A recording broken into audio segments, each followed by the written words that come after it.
Hello student, आज हमने math 631 का टॉपिक 97 कवर करना है, जो कि कंपोजिशन फंक्शन की एग्जाम्पल पर मुश्तमिल है। यहाँ पर हमने दो फंक्शन लिए हैं, एक g और दूसरा f। प्रीवियस लेक्चर में भी हम पढ़ चुके हैं कि g एक वेक्टर वैल्यूड फंक्शन है, f जो है एक रियल वैल्यूड फंक्शन है। अगर हम g की डोमेन देखें, क्योंकि ये वेक्टर वैल्यूड फंक्शन है तो इसकी डोमेन जो है वो Rn होती है, लेकिन यहाँ पर x और y है तो इसकी डोमेन जो होगी वो r का स्क्वायर होगा और इसकी कोडोमेन जो होगी वो रियल वैल्यूज होगी। इसी तरह अगर हम f फंक्शन की देखें, इसकी डोमेन भी रियल होगी और इसकी कोडोमेन भी रियल होगी। अब हम कंपोजिशन फंक्शन को लिखते हैं। Composition function h is equal to f of g के इक्वल है, और इसको हम एक नई फॉर्म में भी लिख सकते हैं कि f इंटू जी इंटू एक्स वाई, और g की वैल्यूज हम पुट करेंगे तो ये 1 माइनस एक्स का स्क्वायर माइनस 2y का स्क्वायर स्क्वायर रूट के इक्वल आएगी वैल्यूज। अब मैं ये वाली, क्योंकि ये फंक्शन f जो है ये एक पीस वाइज फंक्शन है, तो हमारे पास जो कंपोजिशन फंक्शन बनेगा वो भी पीस वाइज होगा।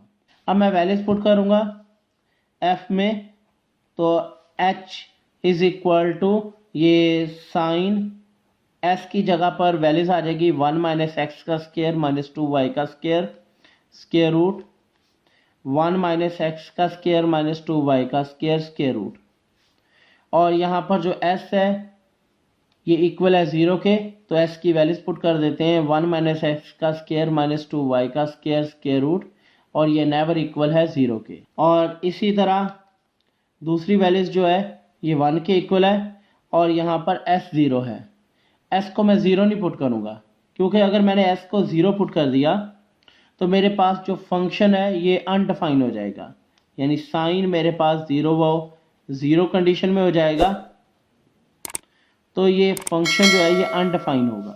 इसीलिए यहाँ पर मैं एलिप्स या बाउंड्री कंडीशन लगाऊंगा, x का स्क्वायर प्लस y का स्क्वायर 2y का स्क्वायर ये लेस देन या इक्वल है 1 के। ये इक्वेशन जो है ये एलिप्स की इक्वेशन है, और प्रीवियस लेक्चर में ये हम फंक्शन जो है डिस्कस कर चुके हैं। प्रीवियस लेक्चर में हम पढ़ चुके हैं कि इस फंक्शन में डिसकंटिन्यूटी आती थी। इस डिसकंटिन्यूटी को रिमूव करने के लिए हमने इस फंक्शन को रीडिफाइन किया था और इसको इक्वल हमने 1 के इक्वल पुट कर दिया था। अब ये वैल्यूज जो है इसकी लिमिट वैल्यूज के ही इक्वल है। अब हम कंपोजिट फंक्शन की कंटिन्यूटी को चेक करते हैं। f हमें पता है ये कंटिन्यूस है, इसी तरह g भी कंटिन्यूस है। f जो है ये कंटिन्यूस है माइनस इन्फिनिटी से प्लस इन्फिनिटी तक, तो इसकी जो डोमेन आएगी df इज इक्वल टू वो minus infinity two plus infinity. इसी तरह अगर हम g की डोमेन लिखें तो g जो है ये 1 माइनस एक्स का स्क्वायर माइनस 2y के स्क्वायर के अलावा हर एक जगह पर कंटिन्यूस है, यानी 1 माइनस एक्स का स्क्वायर माइनस 2y का स्क्वायर, और ये ग्रेटर देन है 0 से, क्योंकि अगर ये लेस देन होता तो ये वाला आंसर इसका रियल नहीं रहना था। अब ये दोनों माइनस है, साइड पर जाकर प्लस हो जाएंगे, एक्स का स्क्वायर प्लस वाई का स्क्वायर 2y का स्क्वायर, और ये लेस देन है 1 से। इसके अलावा ये g फंक्शन जो है ये कंटिन्यूस है हर एक जगह पर, तो इसकी हम डोमेन लिखेंगे dg is equal to x Y,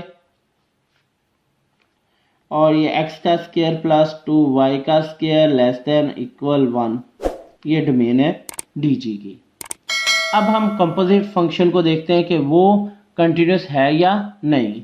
तो ये कंपोजिट फंक्शन भी कंटिन्यूस होगा इस वैल्यूज के अलावा, क्योंकि फंक्शन f जो है ये हर जगह पर कंटिन्यूस है, लेकिन g फंक्शन इसके अलावा हर एक जगह पर कंटिन्यूस है।